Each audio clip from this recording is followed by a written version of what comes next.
Understanding what a stock is and how the stock market works doesn't have to be complex. You just need the right teacher. Let's start with a stock. How do companies end up with shares of stock you and I can buy and sell? I have the funnest analogy for you. If you're new here, I'm Jessica Inskip and I've worked in finance for 15 years. I've partnered with and am using 1440 Business and Finance's fact-based newsletter to break down how the stock market works and what is making it move. Let's say a large technology company called Rainforest wants to raise money to bring AI to their really big online shopping platform. They have this Optimus membership with 2-day shipping. They want to innovate.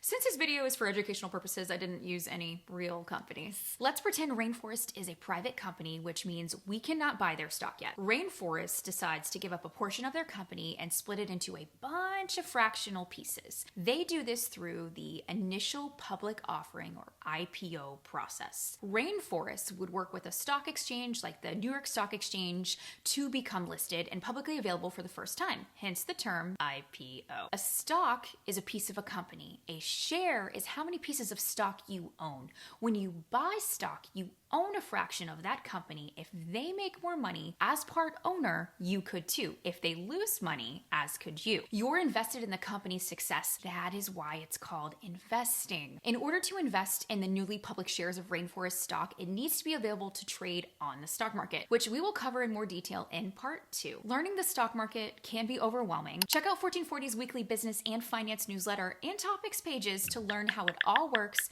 and keep up to date on the market. You know what buttons to hit to follow along and ask your questions.